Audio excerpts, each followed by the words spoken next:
Baby girl found a German shepherd inside a broken piano. What happened next melted hearts. A little girl. A silent scream. A moment that shattered the silence of an entire town. What she did next left doctors stunned and strangers in tears. This is more than a rescue. It's a lesson in bravery, love, and what it truly means to be human. Like, share, and subscribe. This story will stay with you long after it ends. The town of Willow Creek always looked like a painting in the evening. Dust rose lazily from the narrow streets as wagons rolled by, the golden sunlight spilling across rooftops and casting long shadows on the brick sidewalks. The faint hum of cicadas sang from the tall oaks, mixing with the aroma of fresh bread drifting from the old bakery on Main Street. Church bells echoed softly in the distance, marking the hour as neighbors settled onto porches, rocking chairs creaking to the rhythm of a town winding down for the night. In the middle of this quiet scene was Emma, a little girl no more than 3 years old, dressed in her favorite blue dress with the ribbon bow that her late mother had sewn. She toddled barefoot across her yard, her tiny hands clutching a worn doll as she hummed a tune only she seemed to know. Just a few feet away, her grandfather bent over a workbench, repairing tools with slow, steady hands. He trusted the evening, trusted the town, and trusted that nothing dangerous ever really happened here. But then came the sound. It wasn't music, though it came from the direction of the old community hall. It was faint at first, a creak of wood, a hollow groan, followed by a soft, desperate whimper that carried on the breeze. Emma froze, her doll slipping from her fingers as her head turned toward the abandoned corner of the yard. There, beneath the fading light, sat an old piano, its legs broken, its keys yellowed and missing in places. It had been left to rot after the hall burned years ago, a monument to silence and forgotten songs. Yet tonight, that silence was broken. Another whimper rose, clearer now, muffled behind the warped wood. Emma's small brow furrowed. Her feet, quick with curiosity, carried her closer, her blue dress brushing against the tall weeds.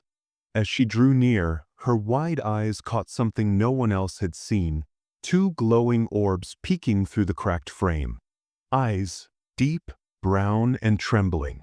Inside the hollow belly of the piano, a German shepherd crouched in fear. His body was thin, his coat matted, and yet his presence filled the broken instrument like an echo of life trapped where only silence should remain. He didn't bark. Not once.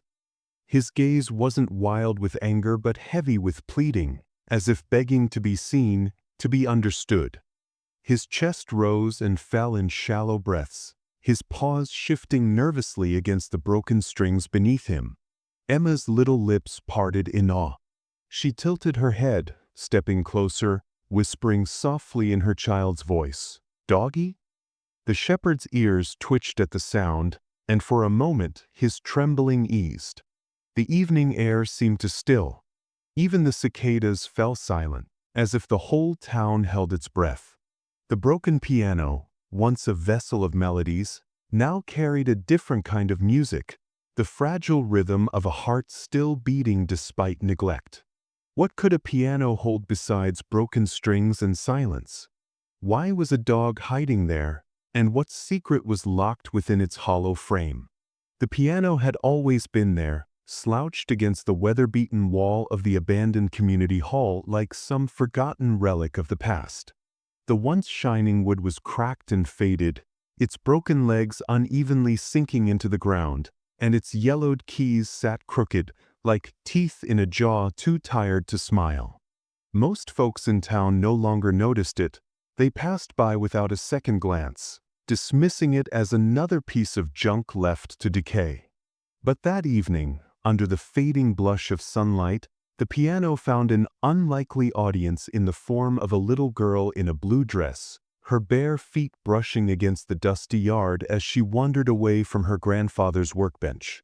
Emma's eyes widened with the curiosity that only a child could hold, and when her small fingers landed on one of the crooked keys, The instrument groaned back to life with a hollow clang that startled even the cicadas into silence. The sound was eerie, strange, like a ghost of music echoing from a throat too broken to sing properly. And then, as if the piano itself had answered, a soft whimper rose from deep inside the cracked body of the instrument. Emma blinked, tilting her head, and pressed another key. Again the piano clanged with its metallic wheeze, and again the sound was answered by another whine, longer this time, trembling and desperate. She gasped, dropping her little doll into the weeds, and stepped closer until her nose almost brushed the dusty wood. Her wide eyes peered through a splintered gap, and there, glowing faintly in the shadows, were two brown eyes staring back at her. They weren't the eyes of a ghost, nor the reflection of the dying sun. They were the frightened eyes of a living creature. And then she saw it, a German shepherd crouched within the hollow belly of the piano, his ribs showing under matted fur, his body trembling, paws pressed against the broken strings that shivered and groaned with every movement. Emma's lips parted in wonder, and instead of fear, a strange tenderness washed over her. She leaned close, whispering in the only language she knew, simple, soft, innocent. "Doggy?" she said, her voice sweet as the fading chime of the church bells that drifted faintly through the air. The shepherd twitched his ears at the sound and looked directly at her. For a moment he stopped trembling. For a moment he seemed to understand that the little voice wasn't a threat. His gaze was still desperate, but in it flickered something else, hope. She reached her hand out, tiny fingers brushing against the cracked wood, and pressed another key. The hollow note groaned, and again his whimper rose, matching it like two aching instruments trying to play the same song. It was a duet unlike anything this small town had ever heard, the sad voice of a broken piano and the wounded cries of a lost dog. Back on the porch, Emma's grandfather had been focused on his tools, the metal clink of a hammer filling his ears until he heard the strange noise cutting through the evening. His head jerked up, brow furrowed. He knew the sound of that old piano. It hadn't worked properly in decades. He pushed himself to his feet, joints stiff from age, and spotted Emma by the weeds near the hall. Alarm shot through him as he saw her peering into the gaping mouth of the instrument. Dropping his rag, he strode quickly across the yard.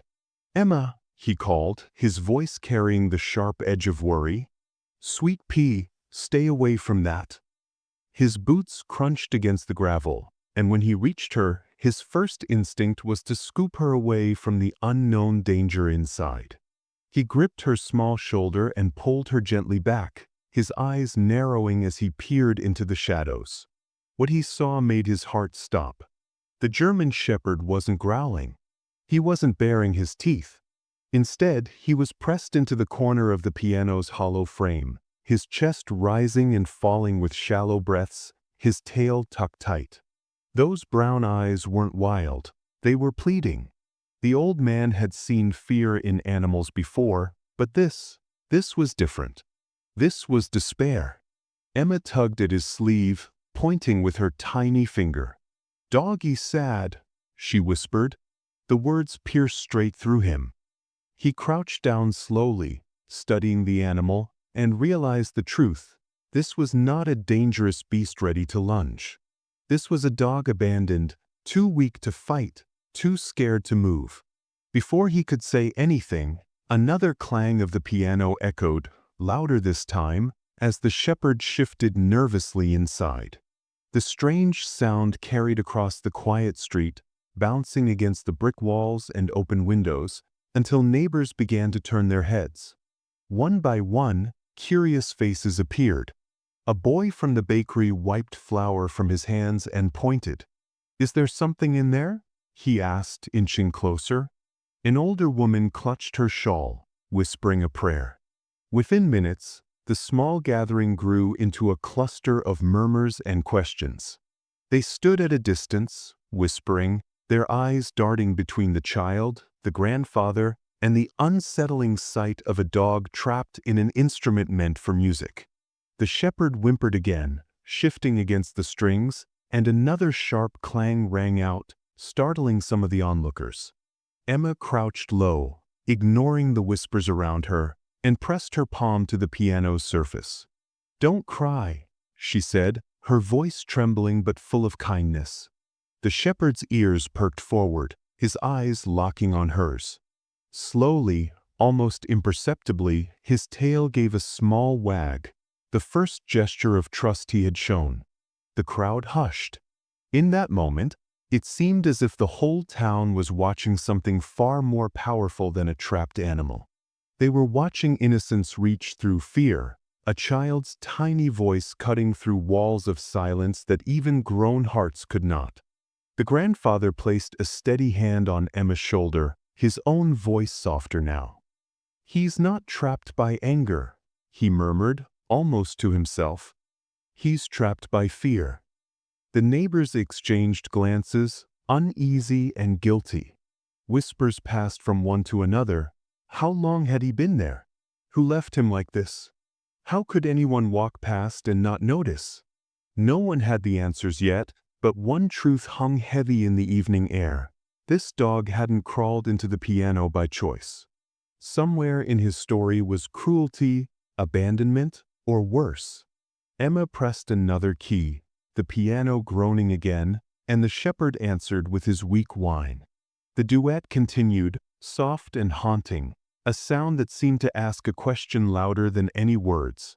Who would leave a living soul inside a broken song? And as the cicadas resumed their steady chorus in the trees, the people of Willow Creek stood in silence, realizing this was not just a broken piano and a frightened dog.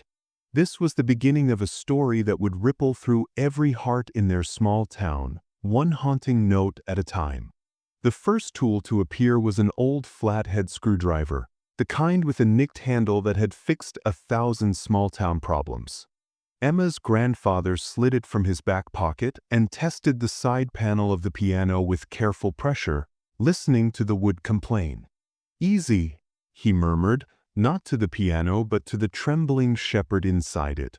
The dog's eyes followed each movement, wide and pleading, as if he understood that metal against wood could mean either rescue or harm. More neighbors arrived. Mr. Avery from the hardware store jogged up with a pry bar and a dented toolbox, and Ms. Lopez from the bakery offered a thermos of water and a soft, steady voice. "You're all right, amigo. You're almost out."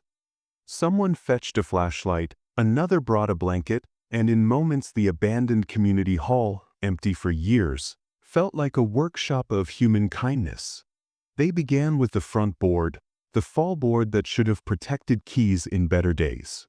Time and weather had swelled it. Nails, rusted into stubbornness, clung like teeth. The first creak made the shepherd flinch and the keys clatter a hollow chord. Emma flinched too, then steadied herself and whispered a single soundless "shoo," pressing her small palm to the dusty wood. The dog's ears lifted. He didn't growl. He didn't try to bolt deeper into the dark formed by broken strings. He simply watched Emma as if the sight of her blue dress and bare feet was the only map he trusted out of this maze. "Wedge it here," Mr. Avery said, guiding the pry bar into the narrow seam where the cheek block met the cabinet. The old man added the screwdriver as a shim, and together they leaned, not with brute force but with patience. The wood groaned, screws squealed, and a sliver opened. "That's it," the grandfather breathed. "Hold." They eased back before the board could splinter inward, protecting the dog from any sudden collapse. Two more careful pries, a rag tucked as a buffer, the steady hand of a neighbor on the panel to keep it from snapping, every movement choreographed by whispered count-offs and nods. The piano had been built to hold a lifetime of music. Tonight it held a life, and no one was willing to risk a crack that might send sharp wood against fur and skin. When at last the board gave way, the smell of dust and old felt escaped like a small explosion. The flashlight beam slid into the hollow, dove over tarnished strings, and found the shepherd curled in a narrow pocket between the iron frame and soundboard.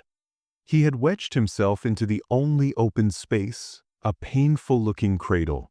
The sight of his ribs, each one a stark line beneath matted fur, struck the crowd silent.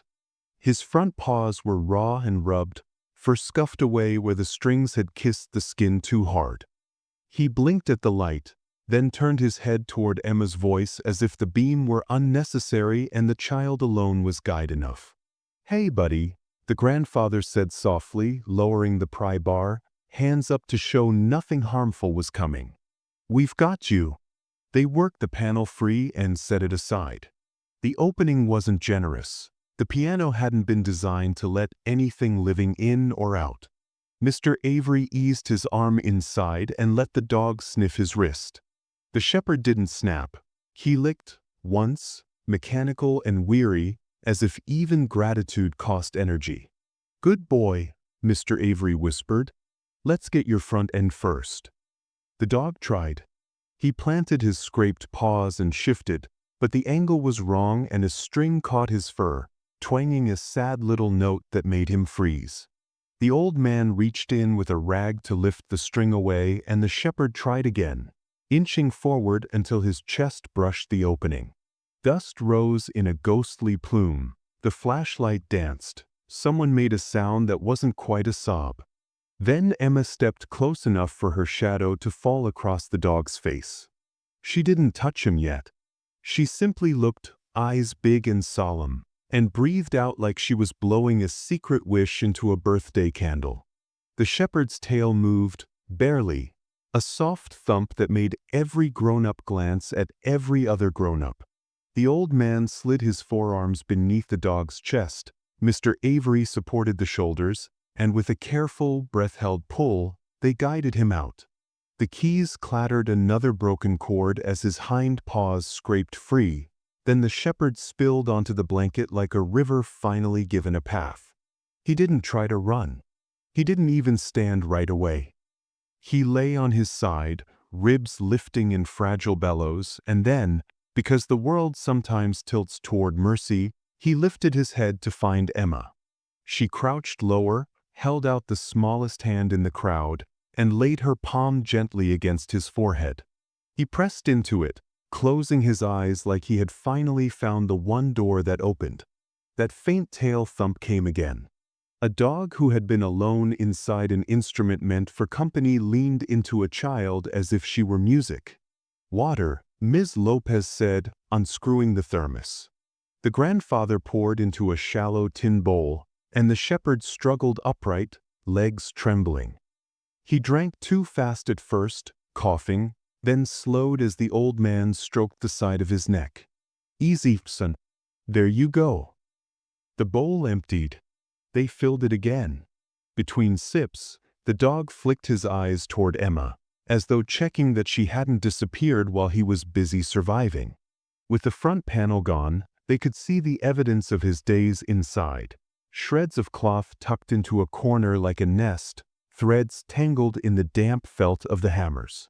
Someone shone the flashlight up along the strings. There were places where the metal had been rubbed dull by repeated pawing, and the wood below showed shallow grooves where teeth had gnawed.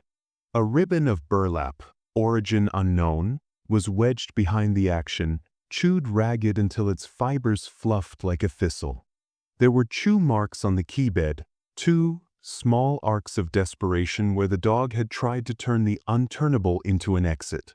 A few flecks of dried brown dotted the grain near the edge. Old blood, small amounts, the stubborn kind you only leave when you decide to keep trying instead of giving up. "How long?" someone whispered. The question drifted like dust in the beam. "Days," the grandfather said, voice tight. "Maybe more." He pointed with his chin at the back of the piano where a warped panel had pulled away, just enough for a determined creature to squeeze in if frightened enough. He might have crawled through that gap. Or someone put him there, he added, softer, the possibility souring the air. Fresh splinters sat clean against the otherwise weathered wood, and near the top lid, Mr. Avery found a broken length of nylon cord, frayed at one end, knotted at the other. Storm could have knocked it loose. A neighbor offered, quick to hand the world an alibi. But no one missed the knot. No one missed the way the lid screws, even under years of rust, looked newly disturbed, scraped by a recent tool. The piano had been there for decades. The dog had not. Whether terror had driven him into its guts or hands had done the placing, both truths were ugly. The shepherd finished his water and leaned his weight, unsteady, against Emma's knees. She giggled, just a bubble of sound, and patted the narrow bridge of his nose, the way you might pat a storybook dragon once he'd decided not to breathe fire. "Doggy," she said, a word that should have belonged to an ordinary evening, returned now like a bluebird to a fence. The old man smoothed the dog's shoulder and felt heat where fur had thinned, a scatter of tiny scabs beneath. "We'll get you fixed up," he promised. "But first, let's look." He bent, peering back into the piano's hollow. The flashlight found more clues. A torn square of plaid flannel, the corner of a shirt, half chewed as if he'd tried to comfort himself with the ghost of a human smell. A wad of paper printed with a calendar date from weeks ago, July grocery specials, ink blurred by damp. And, tucked far back against the soundboard, a coin, a quarter, stamped with the year 1999, dull and cold, older than the little girl whose hand now rested on a living forehead. "Why there?" Ms. Lopez asked, half to herself, staring into the empty space that had held so much fear. "Why a piano of all places?" "It looks like a hide," the boy from the bakery said softly, the way kids sometimes see the simplest truths. "Like he hid in the only box he could find." "Or was hidden," Mr. Avery answered, eyes flicking to the broken cord. Silence followed, heavy and human. The shepherd shifted, letting out a low woof that wasn't a bark so much as a statement. "I am here." Emma answered in the same language. She pressed her cheek to the top of his head and held it there. If anyone had wanted to move him then, they would have had to move her first. The dog didn't resist. In that small act, a contract was signed without ink. He would not be alone again.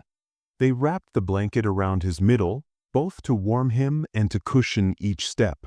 When he tried to stand, his legs trembled like fence posts in a wind. Two neighbors slid hands beneath his chest, another steadied his back end, and the old man guided Emma's palm to rest on the dog's brow, a point to aim for. He walked toward her. The crowd parted. Dust rose. Cicadas hummed. The piano, lighter now by the weight of a saved life, sat with its mouth open, wires exposed, holding the story it could not tell aloud. At the edge of the gathering, someone asked the question that wouldn't stop asking itself. Accident? Or did someone do this? No one answered. Not yet. The shepherd leaned into Emma again, tail ticking a faint, hopeful metronome. And as the evening slid toward night, a small town stood in the glow of a single truth.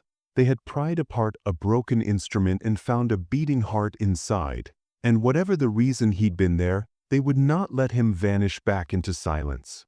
The news spread through the town faster than smoke from a brush fire. By the time the shepherd had been eased onto the old quilt someone brought from a porch, the dusty street outside the abandoned hall was crowded. People came in their work clothes, aprons still on, tool belts still strapped, flour dust clinging to forearms. Some came because they'd heard barking, others because they had seen the strange cluster around the piano, and more still because in a small town, the weight of one secret draws every set of eyes. Emma's grandfather tried to keep her close, but she wriggled free enough to crouch beside the shepherd again, her tiny hands steady on his fur. He barely lifted his head, but his eyes, dark, liquid, shining even under the grime, followed her every move. The look was not of possession, nor of fear. It was devotion in its first fragile minutes, like he had chosen his guardian the instant she had whispered to him. The piano, with its ribs cracked and guts exposed, looked less like an instrument now and more like evidence. A few older neighbors shook their heads as they took it in. "That's the hall's piano," muttered Mr. Grant, the retired postmaster. His voice carried a weight of memory. Used to sit in the corner by the stage, back before the fire shut the place down. Others nodded, recalling dances, recitals, Sunday evenings when its notes had been the heartbeat of town gatherings. To see it now, scorched faintly on one side, split open like a carcass, and found to be a cage, was almost unbearable. "Never thought it would hold a life again," Mrs. Porter whispered, dabbing her eyes with her handkerchief. "Not like this." Someone had already called Dr. Harris, the town's aging veterinarian, and his battered pickup rattled up in a cloud of gravel. He stepped out with his stethoscope looped around his neck, his white hair glowing in the sinking sun. Kneeling by the shepherd, he pressed practiced fingers along ribs and spine. "He's malnourished," Harris said after a long moment, voice grim but not hopeless. "Weak, but I've seen worse. Paws are bruised. Looks like he's been scraping against wood or metal for days. But his heart," he added with the faintest lift of tone, "is strong. This fellow hasn't given up." As if to prove the point, the shepherd shifted his head and nudged toward Emma. She had been watching with round, unblinking eyes, clutching the edge of her grandfather's sleeve. When the dog's muzzle brushed her dress, she released the fabric and laid her hands softly against his cheek. A ripple passed through the crowd. Even the most hardened, even those who had spent their lives guarding against sentiment, felt their throats tighten at the sight. This wasn't just survival, it was recognition, a soul answering another in silence. Conversations sparked around the quilt, low at first, then rising like murmurs in a church pew. "Could he have gotten in by accident?" one man asked. "Piano's been sitting there for years." But another shook her head, pointing at the frayed rope, the fresh gouges near the lid. "Doesn't look like accident to me. Looks like someone wanted him out of sight." The words hung in the air heavier than any August heat. This wasn't the first cruelty the town had whispered about. Cats abandoned near the grain mill, chained dogs found in the fields, stories that flared and faded with no answers. Each recollection returned now like sparks in dry grass.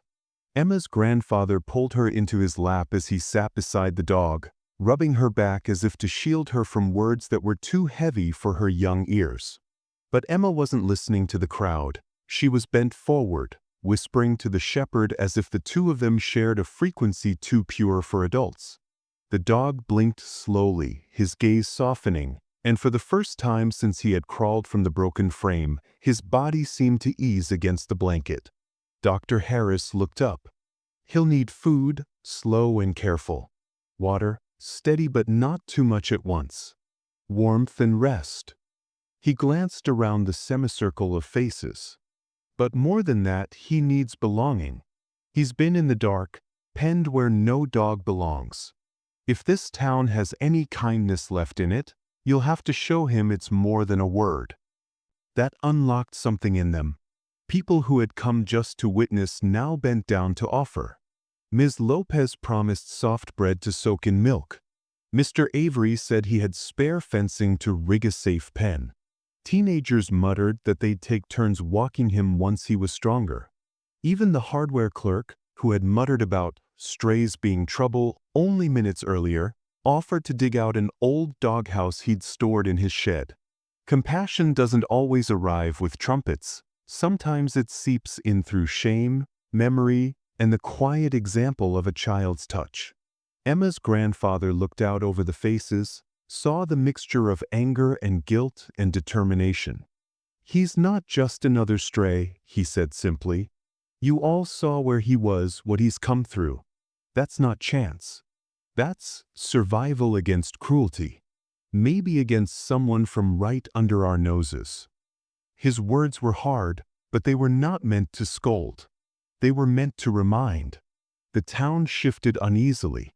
Some eyes dropped. Others hardened, promising that if cruelty had walked their streets, it would not walk unchallenged again. A little boy, no older than 10, slipped through the crowd with a small tin pail of water. He crouched and placed it near the shepherd's muzzle. The dog licked once, twice, then rested his chin on Emma's knee as though saying, "I will drink, but only when I know she is near." The boy straightened, cheeks red, but his smile wide. "He likes her best," he whispered to no one in particular, and everyone silently agreed. By the time twilight sank and the first porch lights flickered on, the dog had been lifted gently into a wheelbarrow padded with quilts, ready to be rolled to Emma's home for the night. The piano still sat there, hollow and mute, its broken strings sighing in the breeze. Neighbors lingered around it, some tracing the scorched wood, some shaking their heads. What had once given joy had been turned into a prison. And yet, because a little girl had listened to the faint music of whimpers, it had been redeemed into a story of rescue. As they walked homeward in a slow procession, whispers trailed through the group. Promises, ideas, plans. The town, long guilty of looking away, now turned its face toward compassion, guided not by sermons or law, but by the bond between a child in a blue dress and a shepherd who had survived silence. Nights in Willow Creek were usually quiet, broken only by the call of crickets or the hum of wind through the cottonwoods. But inside the old farmhouse on the edge of town, the silence now carried something new, the slow rhythm of a dog's breath beside a child's crib.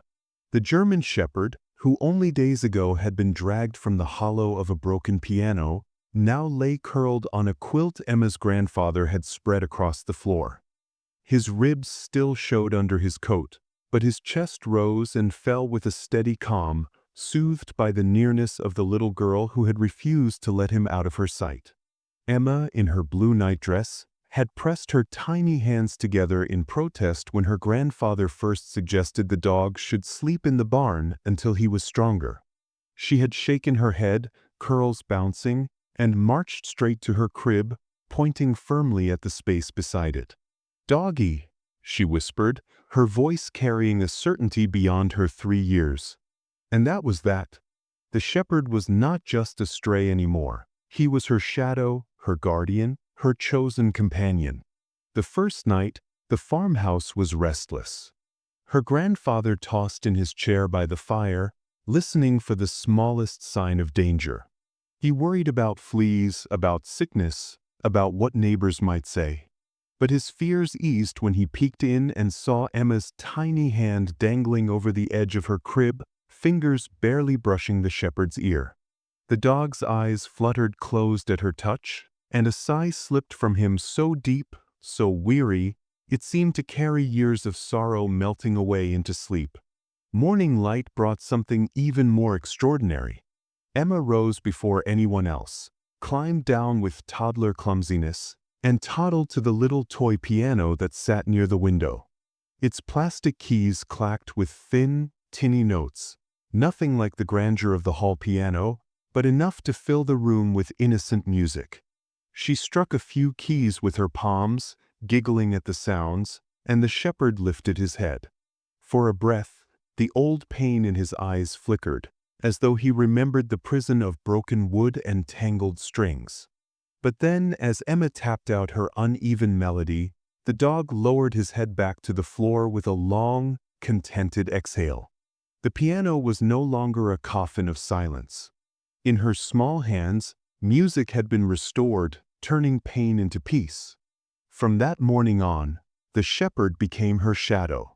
He followed her wobbly steps across the living room, settled at the foot of her high chair while she ate, and waited patiently by the tub during her evening baths.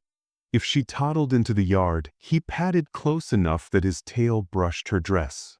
If she napped on the porch, he lay beneath her swing, eyes never leaving her face. The bruises on his paws began to heal, and his tail wagged more each day, no longer uncertain but sure, sweeping the floor with joy whenever Emma appeared. Emma gave as much as she received. She was too small to lift bowls or carry meat scraps, but she shared the things that mattered most to her.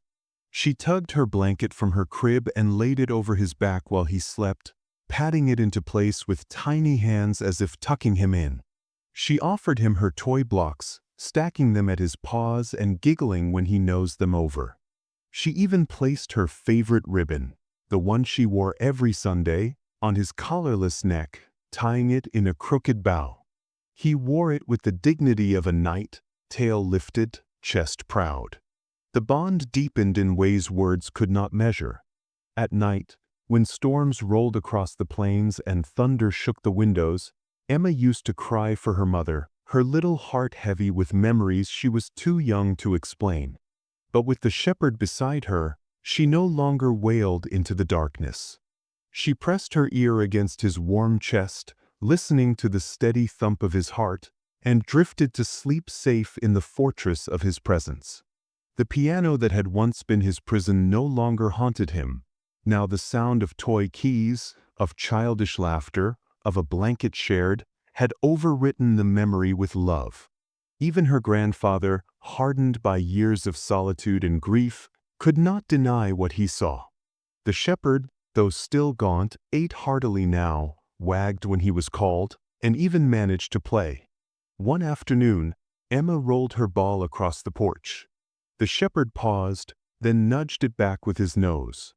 Emma clapped, shrieking with delight, and soon the two were engaged in their own gentle game of fetch, though neither cared much for rules.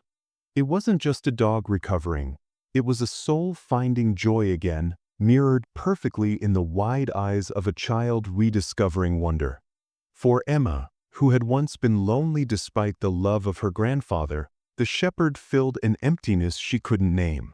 For the shepherd, who had been left to rot in silence, Emma's small hands and stubborn loyalty gave him a reason to lift his head. Together, they became an inseparable pair, innocence and loyalty bound together in ways the town could not ignore. At night, the house that had long echoed with quiet now brimmed with new music, Emma's toy piano tapping uneven notes, the shepherd's soft sighs, and a grandfather's whispered prayers of gratitude. Pain had been replaced not by grand miracles, but by the simple, unstoppable force of love given freely. The shepherd had been pulled from a broken piano, but it was Emma's song that set him free. The broken piano sat where they had left it, half sunk in the weeds behind the abandoned community hall, its varnish blistered by summers and its soundboard split like a sternum. By morning, the whole town seemed to have drifted toward it, drawn by rumor and the soft, improbable story of a dog pulled from its hollow chest by a little girl in a blue dress. The shepherd watched from Emma's side on the porch across the street, head on his paws, eyes never leaving the hall. Even from that distance he seemed to remember each board and bruise, as if the instrument still held him by the ribs. Emma's grandfather arrived first with a set of tools and 2 thermoses of coffee. Behind him came the vet, Dr. Alvarez, still in her scrubs, and Mr. Whithobbs, the retired piano tuner who used to keep the town hall instruments singing. 2 deputies leaned against a cruiser with notebooks ready. Neighbors circled quietly, hats in hands, breath held.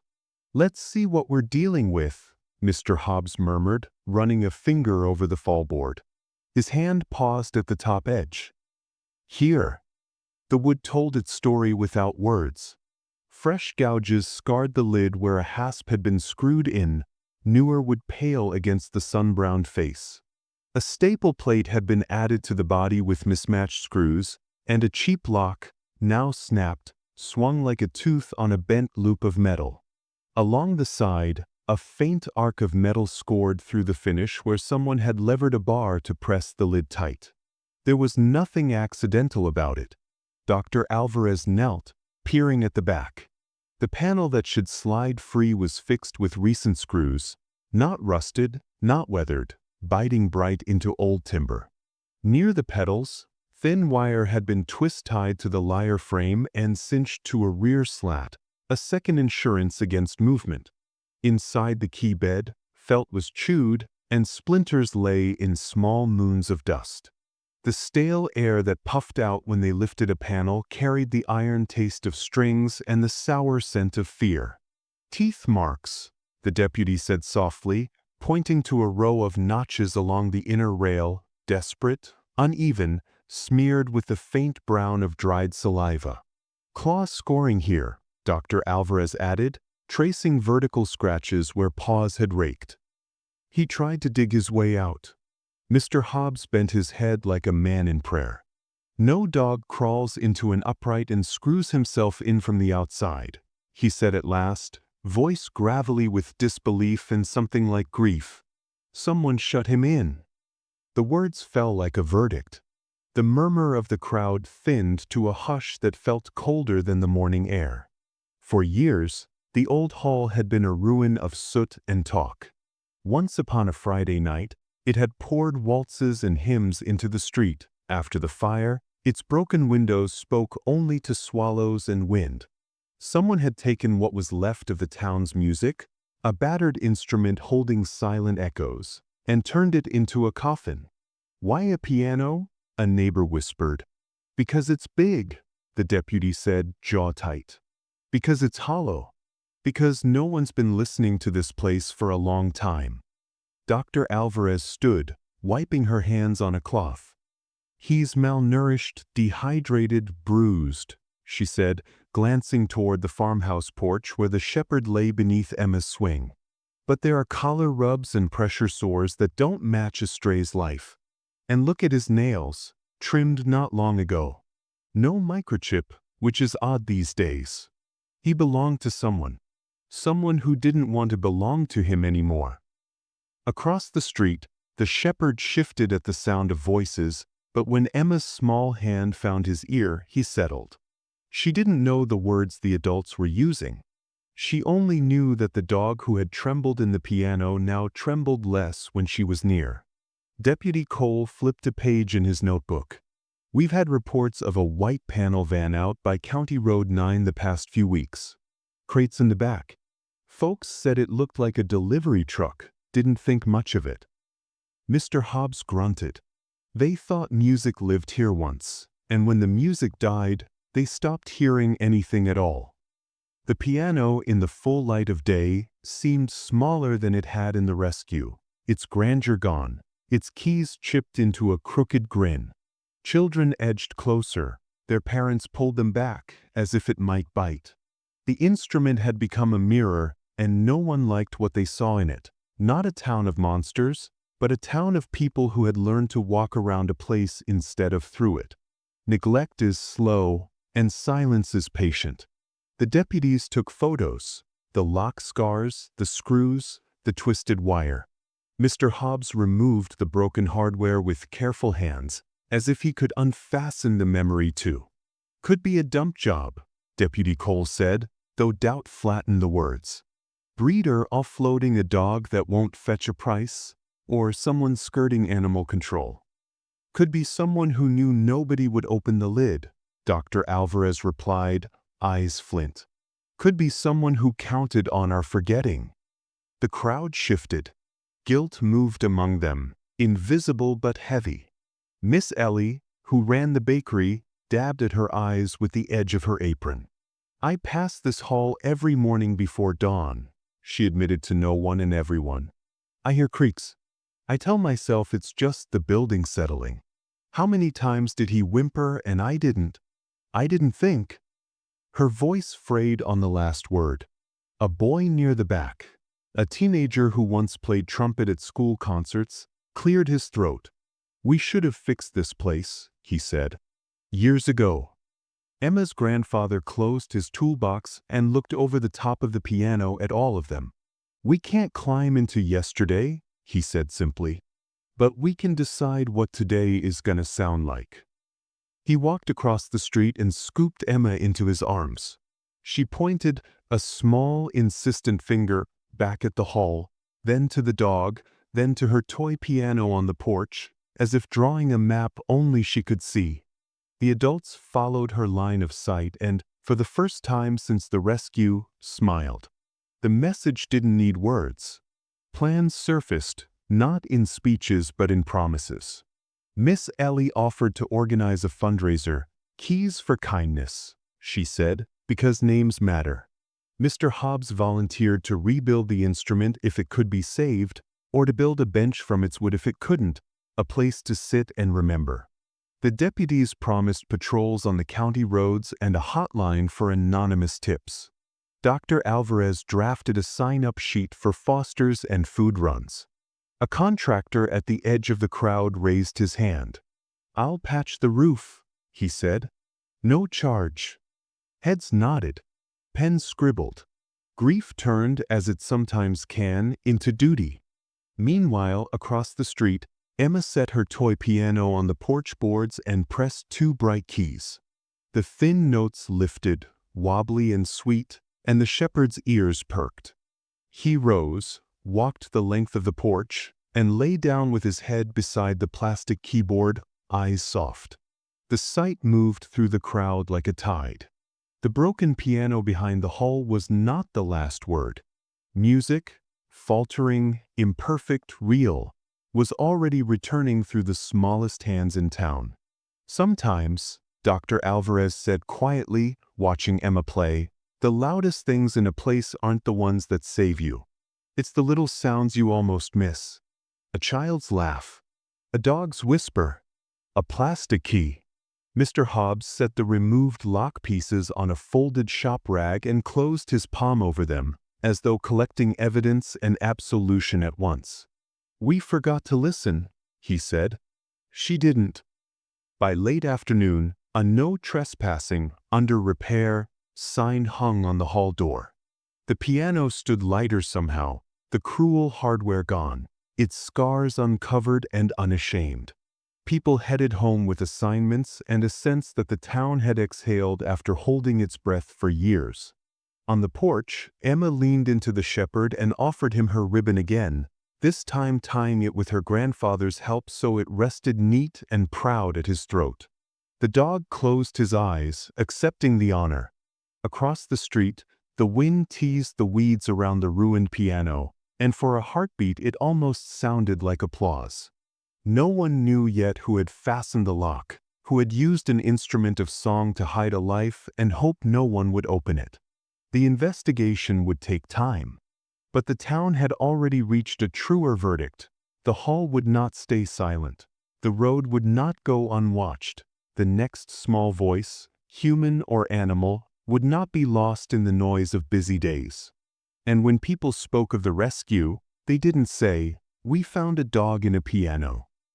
They said, with quiet pride, "A child heard what we ignored, and she answered." The days that followed the rescue stretched out like soft fabric, woven with relief, purpose, and a tenderness the town hadn't felt in years. Word spread quickly, not through headlines or official reports, but through whispered retellings over fences, in the aisles of the small grocery, and at the steps of the church. The dog from the piano, people called him the miracle shepherd.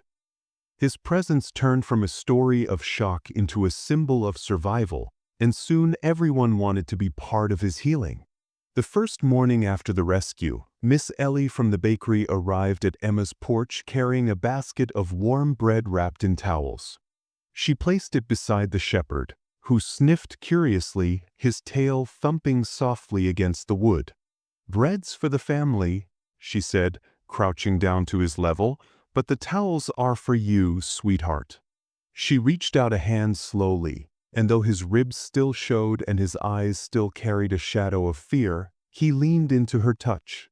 From then on, people came every day, one neighbor with old quilts, another with cans of food, another with a box of squeaky toys their own dog had outgrown. The shepherd's corner on the porch grew into a patchwork of gifts, each one a fragment of the town's apology. Emma, barely big enough to carry her own blanket, insisted on giving him the soft blue one from her crib. She dragged it across the floor, tucked it over his back clumsily, and patted his side with a seriousness far beyond her years. The shepherd closed his eyes and sighed, a sound more music than breath. From that moment on, whenever the blanket was spread across him, no one dared disturb it. The grandparent joked that Emma had appointed herself his nurse, but privately, the old man marveled at how quickly the bond had grown, two innocents finding comfort in each other's nearness. As the shepherd's body grew stronger, so did his spirit. At first, his steps were slow, his legs trembling when he tried to follow Emma around the yard. But soon, with meals that filled out his frame and the constant encouragement of her giggles, he began to run again. One afternoon, a neighbor tossed an old rubber ball into the grass, and to everyone's delight, the shepherd bounded after it. His paws tore through the weeds, his tail wagged high, and when he returned, dropping the slobbery prize at Emma's feet, her laughter rang out like a bell. It was the first sound of pure joy the town had heard in months, and even the oldest neighbors swore they felt younger for hearing it. Grandfather, watching from his rocking chair, told the gathered children a story of loyalty. He spoke of the old hall before the fire, when the piano had still played its proud notes. "Music doesn't vanish when the keys break," he said softly, his eyes on the shepherd. "It waits, trapped inside silence, until someone listens hard enough to set it free. That's what this dog is, a song that was locked away. And now he's singing again." The children nodded, not all of them understanding, but the adults felt the truth. The shepherd's survival wasn't just luck, it was a melody rediscovered. As if to prove the point, the dog soon began to find his own way of making music. On evenings when cicadas buzzed and the street dipped into quiet, Emma would toddle to her little toy piano and press the colored keys. The thin notes spilled into the dusk, fragile but sweet. And then, almost shyly at first, the shepherd lifted his head and released a long, gentle howl. It wasn't the mournful cry he'd given from the broken piano, but a softer tone, curved with joy. Neighbors paused mid-conversation, drawn into the duet, a child's tiny hands coaxing melody, a dog's deep chest carrying harmony. It was clumsy, imperfect, and yet unbearably beautiful. People wiped their eyes in silence, knowing they were hearing something that no symphony could ever recreate, the sound of loyalty and innocence speaking without words. The duet became a ritual. Every evening, Emma would climb onto her porch stool, pound a few wobbly notes, and the shepherd would answer, his howl echoing across fences and gardens.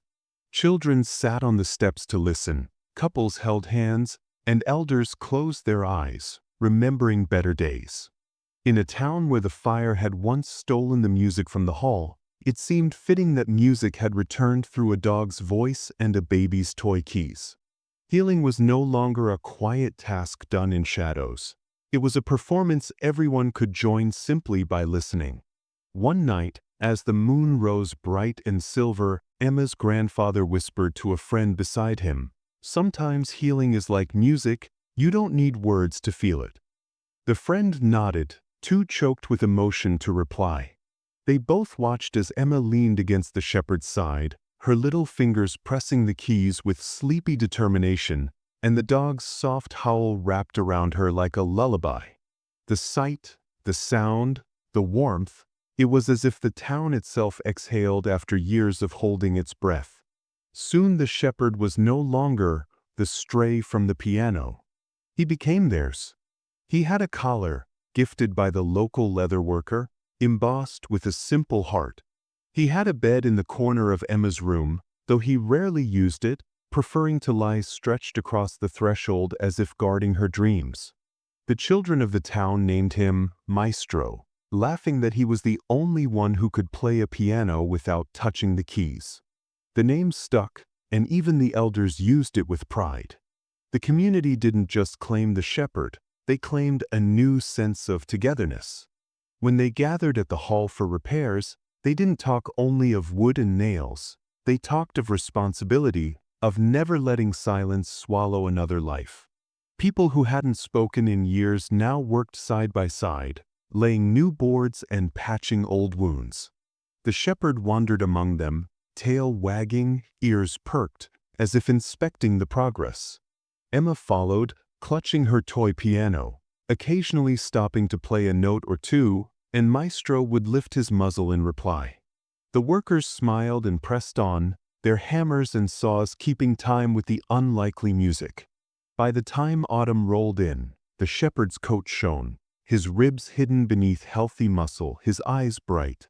Emma had grown taller, her steps surer, her laughter bolder. And the town, once marked by a burned-out hall and a silent piano, now hummed with renewed spirit. They had healed not just a dog, not just a child's broken curiosity, but something deeper, an understanding that even the smallest hands, the faintest voices, and the softest howls could pull a whole community back into harmony. The shepherd barked joyfully now, not out of fear but out of life. Emma would clap her hands at every bark as though he'd just sung a solo. And in the evening, as she struck her toy keys and he lifted his head to answer, neighbors whispered the same thought again and again. Healing is music. You don't need words to feel it. And this town, once silenced by fire and neglect, had finally found its song again, through a baby's innocence, a dog's loyalty, and the simple act of choosing kindness. In the end, the image that lingered was not of the broken piano, nor of the silence that once haunted its hollow frame, but of the life that rose from within it. What cruelty had tried to lock away, innocence had freed. The German shepherd who had once trembled inside splintered wood now stood proudly in the open air, his dignity restored by the softest hands and the purest heart.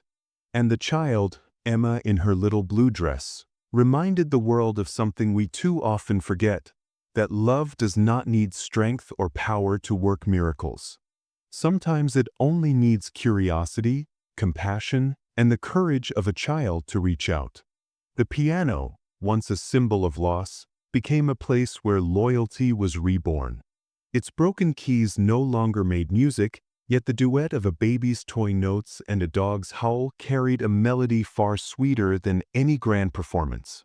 It was the sound of healing, of trust rediscovered, of a town learning that silence can always be broken by kindness. The truth is simple but profound. Loyalty never fades, innocence outshines cruelty, and love can be found even in forgotten, broken places. The story of Emma and her shepherd teaches us that even when the world seems silent, there is always a song waiting to be heard, if only we choose to listen.